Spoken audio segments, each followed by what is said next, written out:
여러분, 갈대하면 무엇이 연상되십니까?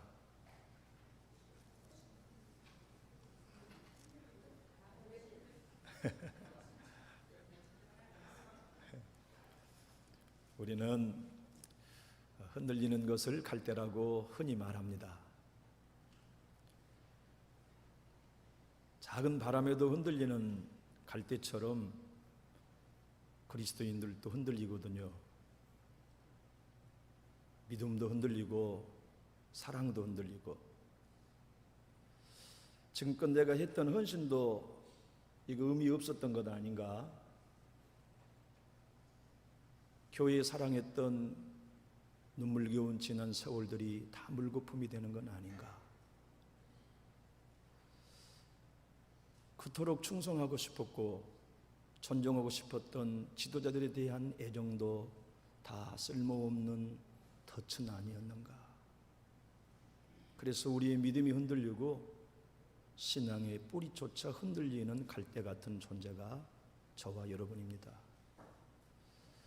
혹여 여러분이 지금껏 인생을 살아오시면서 주변에 어떤 경우에도 흔들리지 않는 신앙인을 뵌 적이 있나요? 기업을 읽으면서 이 기업이 내게 하나님이 맡겨주신 산업이 맞는가 하고 끝까지 믿고 신뢰하기보다 흔들리고 의심하는 경우는 왜 없었겠습니까? 인고 부부로 소문난 부부라 할지라도 살아오는 지난 여정 동안에 내가 이 배우자와 계속 살아야 하나, 내가 이 결혼을 계속 유지해야 하나 하는 흔들림은 인고 부부에게도 수백 번, 수천 번 존재했을 것입니다. 성경은 여러분과 제가 갈대라고 말하지 않아요. 더 심각하게 말씀합니다. 꺾인 갈대라고, 상한 갈대라고. 멀쩡한 갈대도 흔들린다면 꺾이고 상한 갈대인 우리는 얼마나 흔들리겠습니까? 신앙인 여러분들과 제가 성경을 통하여 바르게 인식해야 할 내 자신의 신앙과는 우리는 본래 흔들리는 존재라는 걸 인정하는 것입니다. 흔들리는 정도가 아니에요. 꺾였고 상한 갈대이니까 흔들리는 정도가 아니라 떨어질 듯 말 듯, 떨어질 듯 말 듯 우리의 신앙을 매번 지켜가는 것이 그리스도인의 신앙의 주소입니다. 그렇기 때문에 신앙하는 여러분들과 제가 흔들릴 때 흔들리는 건 당연한 일이야. 내가 흔들리기 때문에 흔들리지 않으신 하나님이 내 곁에 계시는 거야. 내 일은 흔들리는 일이고 하나님은 흔들리는 나를 붙드시는 일이야 하는 것을 우리의 마음의 결론으로 삼으면 흔들리면서 우리는 은혜 받습니다. 흔들리면서 믿음의 길을 걷는 것입니다. 흔들리면서 충성의 길을 끝까지 가는 것이 예수 따라가는 신앙인이에요. 여러분, 예수님은 안 흔들리셨을까요?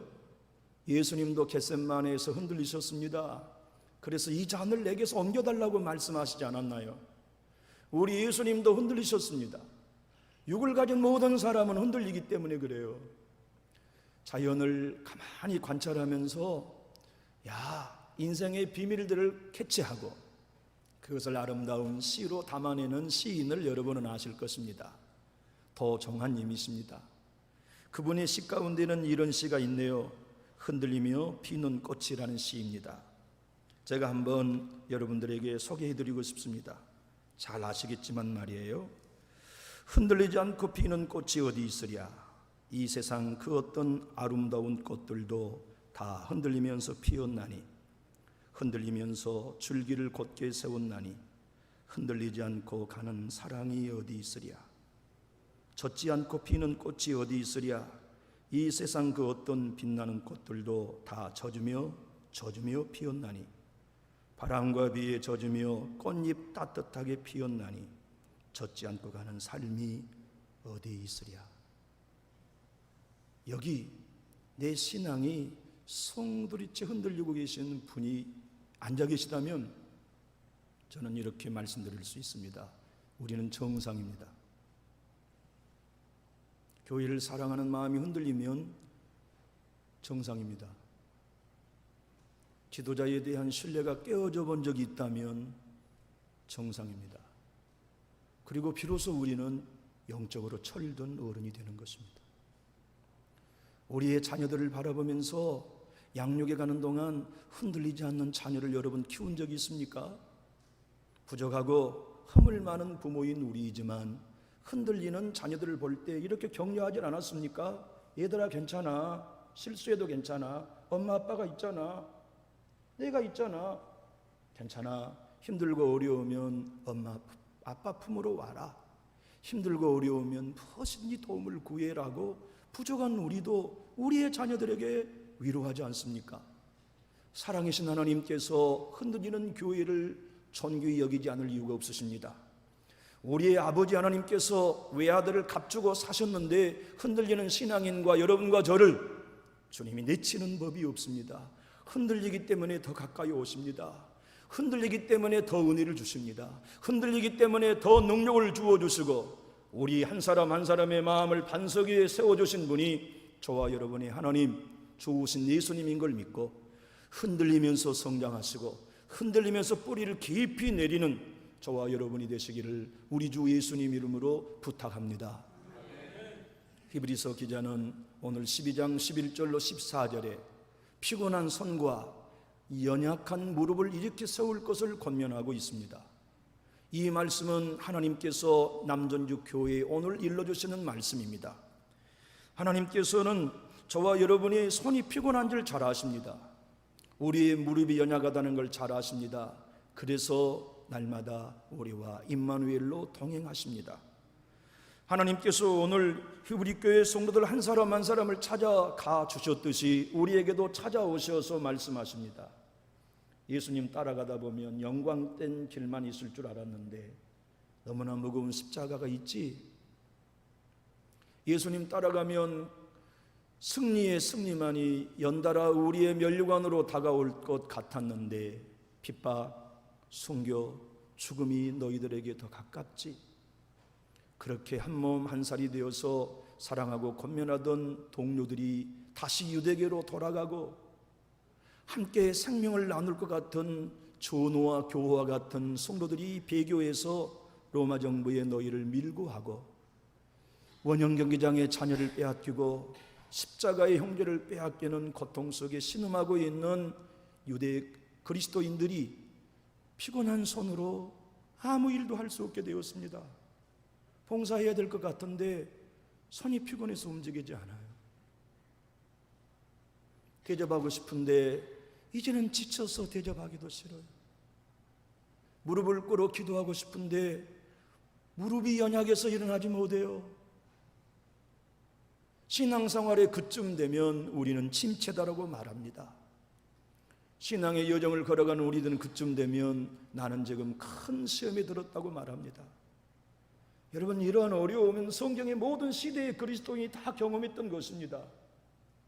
남전주 교회뿐만 아니라 모든 교회 신자들은 그런 아픔과 고난을 통과하면서 천국에까지 가는 것입니다.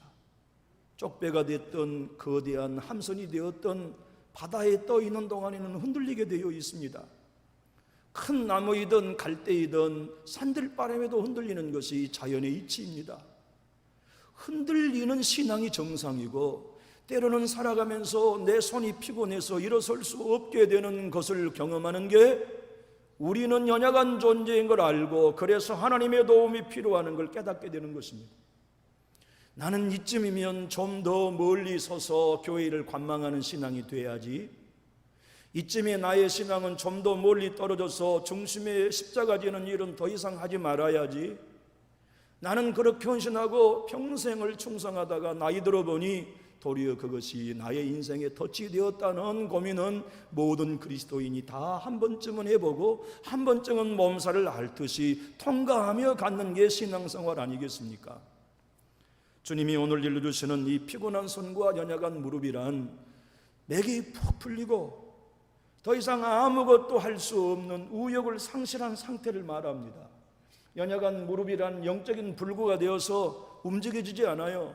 하나님이 뛰어라 하셔도 난 이제 싫어요. 성령님이 그렇게 주저앉아 있으면 안 된다, 나와 함께 일어나 같이 가자고 말씀하여도 주님 이제 싫어요. 난 더 이상 아프고 싶지 않아요. 더 이상 통곡하고 싶지 않아요. 더 이상 상처받고 싶지 않아요 하는 마음에 우리는 그 자리에 주저앉아 모든 걸 체념하고 싶을 때가 있습니다. 여러분만 경험하시는 게 아니라 목사인 저도 자주 경험하곤 합니다. 여러분, 어떤 구원이 완전할까요? 한 번도 흔들리지 않는 구원만 완전한 구원일까요? 매번 쪽배와 같이 흔들리는 구원도 완전한 걸까요?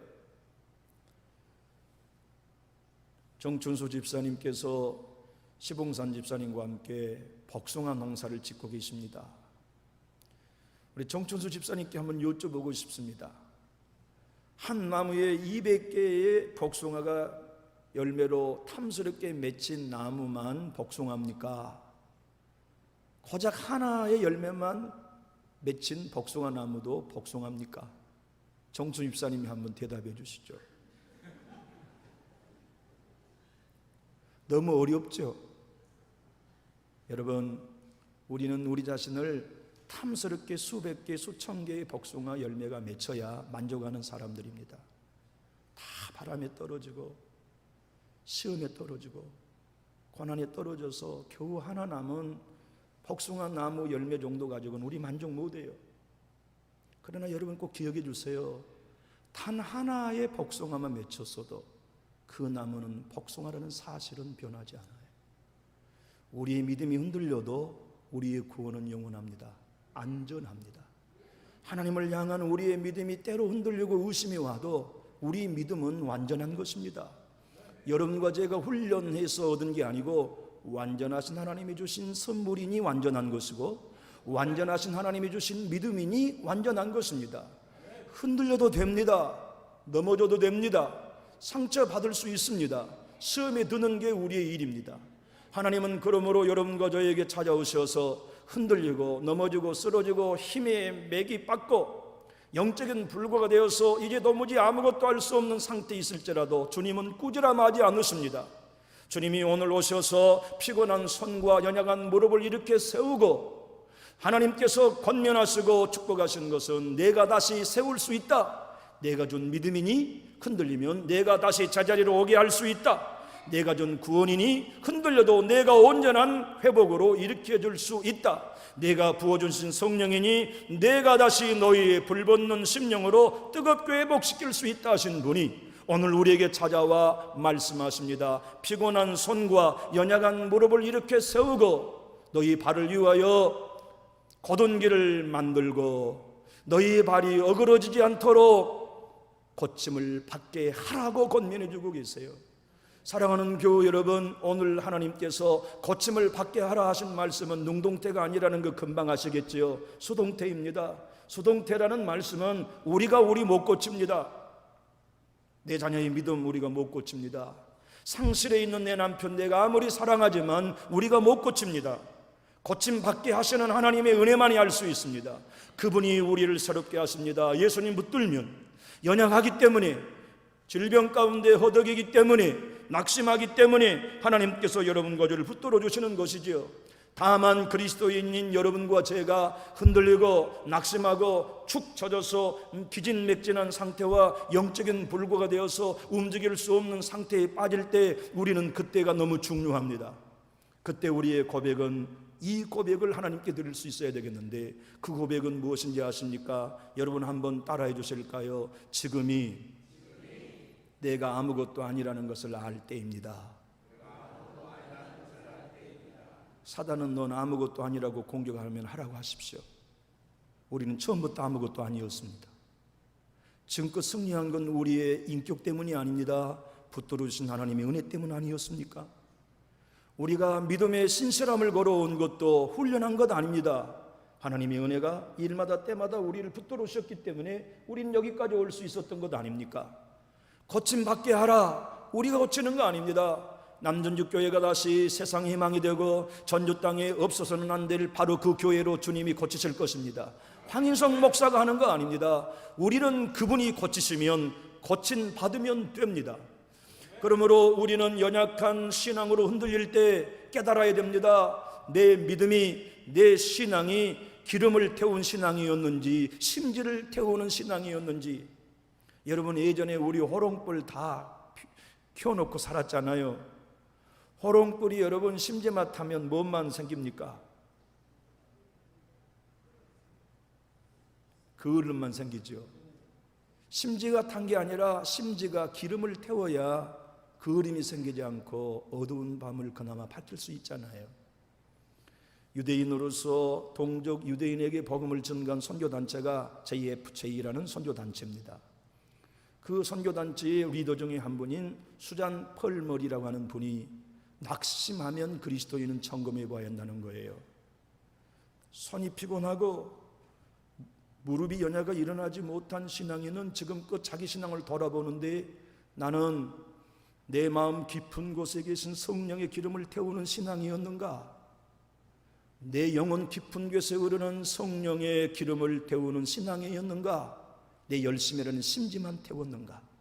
내 의라는 심지를 태우는 신앙이었는가? 내 자랑이라고 하는 내 위치라는 심지만 태우는 신앙이었는지를 흔들릴 때, 연약할 때, 맥이 축 빠질 때 발견해야 할 너무나 중요한 신앙의 점검표라는 거지요.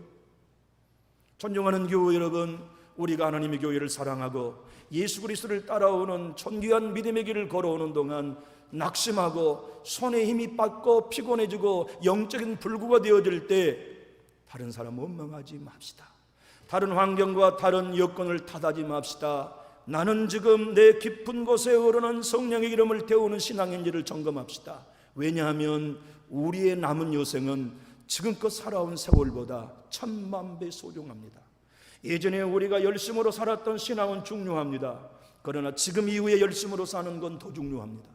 예전에 우리가 하나님의 뜻대로 살려고 몸부림쳤던 거, 사랑되지 않는 사람들을 사랑하고 용서되지 않는 이들을 용서하며 살아온 거 박수 쳐드릴 수 있습니다. 그러나 이제 피곤한 손과 연약한 무릎으로 그 일을 못한다면 우리는 너무나 불행한 사람 되는 것입니다. 그리스도인이란 누구입니까?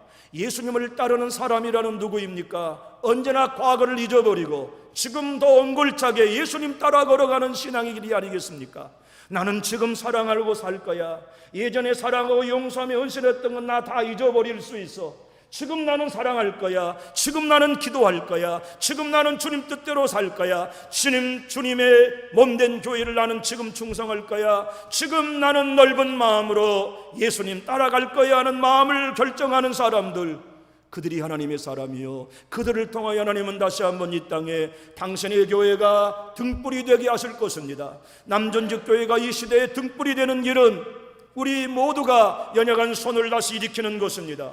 우리 모두가 연약한 무릎을 다시 일으키는 것입니다. 그리고 주님 앞에 불구의 몸이지만 나와 무릎을 꿇으며 하나님, 당신만이 우리 교회를 고치실 수 있습니다. 당신만이 무너진 내 믿음을 수축하실 수 있습니다. 당신만이 이 땅의 모든 교회와 함께 우리 교회를 전주 땅을 살리는 하나님의 비전으로 세우실 수 있습니다라고 마음 먹고 무릎 꿇으면 주님은 한 달 뒤가 아닙니다. 바로 이 시간 이 자리에서 우리를 이렇게 세우시고 그전보다 더 건강하고 확신 있는 믿음으로 뛰게 하실 것인데, 이 믿음을 간직하고 오늘 저와 함께 굳건히 일어서기 원하시면 우리 힘이 있게 아멘 하십시다. 하나님은 오늘 히브리서 12장의 말씀을 통하여 그렇다면 연약한 손과 연약한 무릎을 이렇게 세우는 방법이 무엇인가를 일러주고 계십니다. 한번 따라해 주실까요? 넘치신 하나님의 은혜가 우리를 다시 세워주십니다. 과거에 우리가 교회에 나오는 것도 은혜 때문이었습니다. 성령을 받을 수 있었던 것도 은혜 때문이었습니다.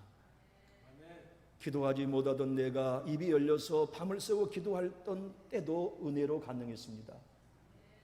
성령님이 내게 오셔서 땅에 속한 나를, 육에 속한 나를 영적인 눈을 띄워서 하나님의 은혜에 감격하게 하시고, 문제 속에 계시는 은혜의 하나님, 사건 속에 계시는 은혜의 하나님, 실패 속에 계신 은혜의 하나님, 질병 속에 계셨던 은혜의 하나님, 배교와 등 돌리는 가장 사랑하는 사람들에게 맞은 빗으로 찢어진 가슴 속에 있는 하나님의 은혜가 우리를 여기까지 오게 하셨습니다.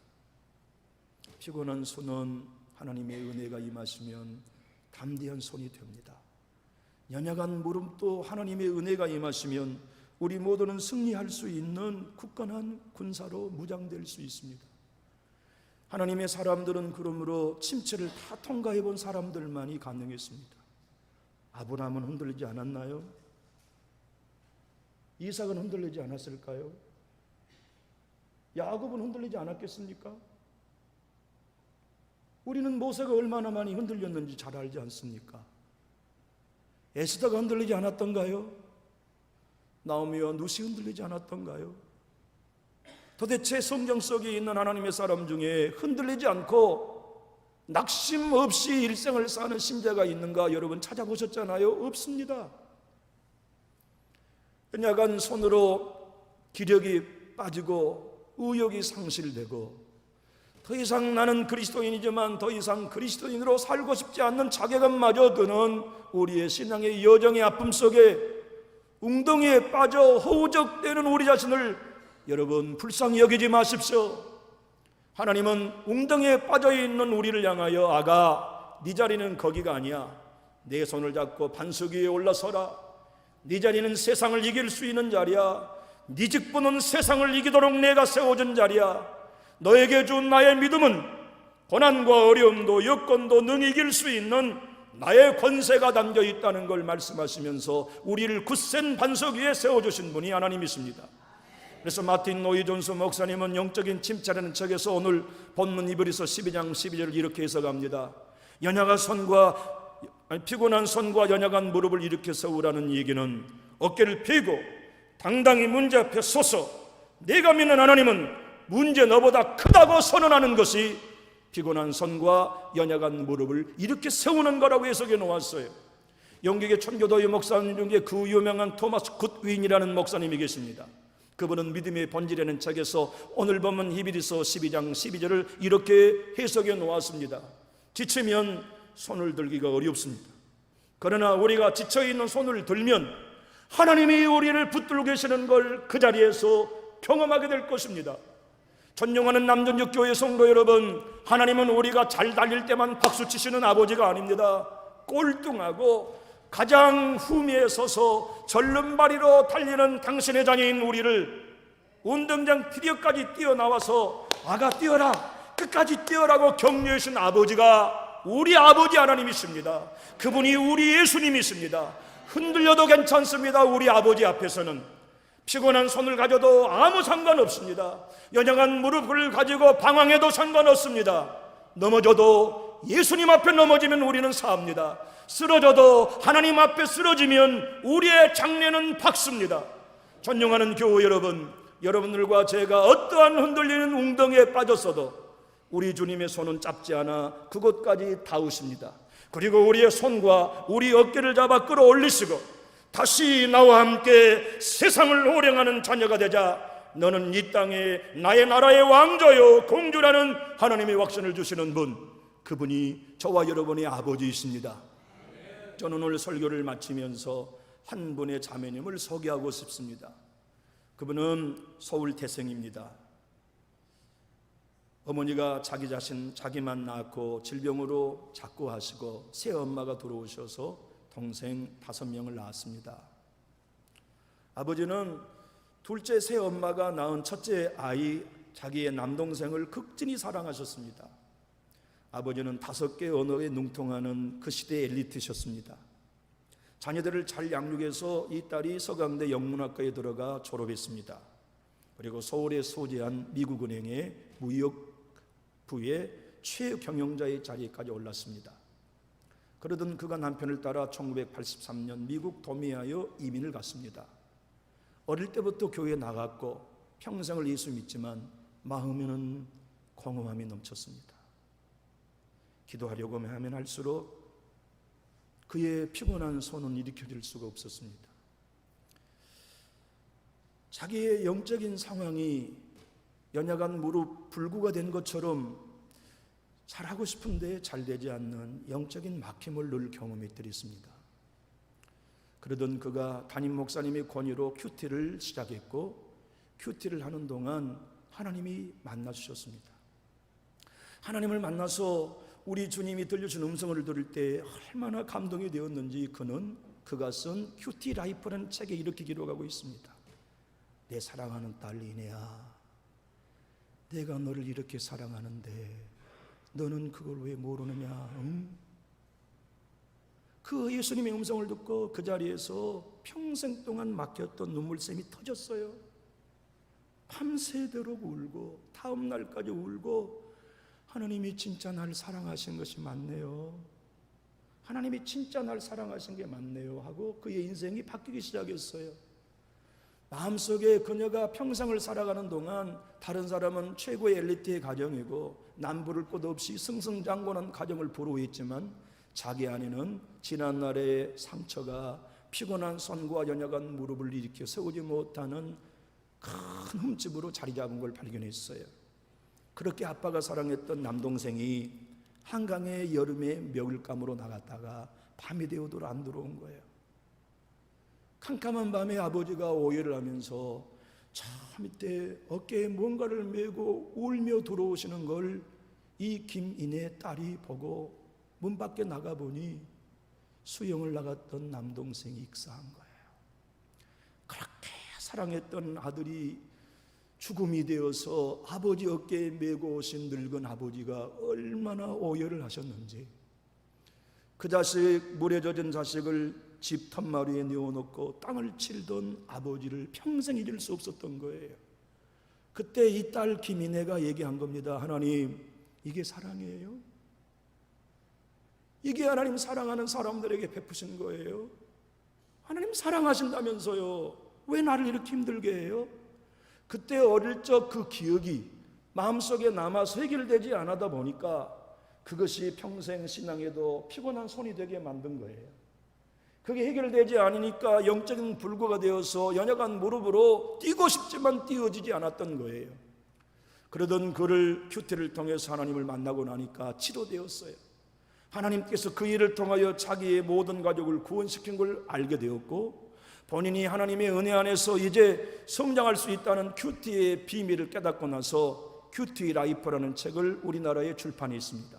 그리고 전 세계를 다니며 지금 하나님의 말씀을 묵상하는 그리스도인의 삶의 가치를 전도하는 전도자가 되었습니다. 교우 여러분, 우리 손이 지금 피곤하지는 않으십니까?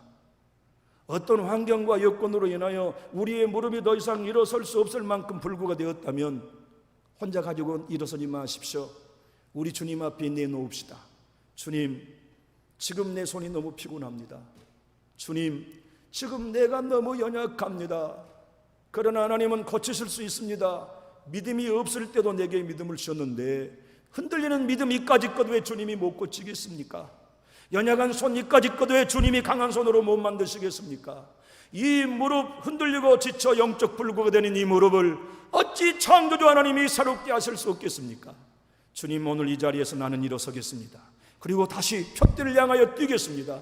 과거에 잘했던 것, 못했던 걸 다 잊어버리고 나의 영광된 주님 앞에 설 그날을 위하여 나는 한 번도 충성해보지 못했던 그리스도인처럼 뛰겠습니다.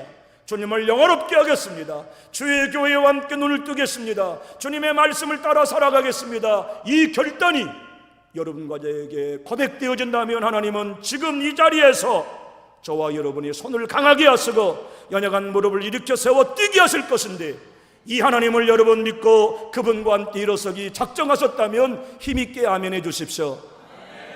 기도하겠습니다. 좋으신 우리 하나님 아버지, 이 정도 피곤한 손을 가질 때가 많았습니다. 연약한 무릎을 가질 때도 많았습니다. 그때마다 내 주님은 이사야서 40장 30절로 31절의 말씀을 들려주셨고 일어서라고 용기를 주셨습니다. 소년이라도 피곤하며 건비하며 장장이라도 넘어지며 쓰러지되 오직 여호와를 앙망한 자는 새 힘을 얻으리니 독수리와 같이 날개치며 올라갈 것이요 달려가도 곤비지 아니하고 걸어가도 피곤치 아니하리라고 말씀하신 하나님의 음성이 이 종과 우리 모두를 여기까지 데려오셨습니다. 지금도 우리는 피곤하고 곤비합니다. 그러나 하나님을 앙망합니다. 예수님을 의지합니다. 성령님을 의지합니다. 이제 이후에 우리는 달려가도 곤비지 않게 하시고 걸어가도 피곤치 않게 하실 하나님을 신뢰하며 지난 날을 잊어버리고 앞으로의 세월을 믿음 따라 예수 따라 걸어가기를 원하오니 주여 이 시간 우리를 회복시켜 주신 것을 믿습니다.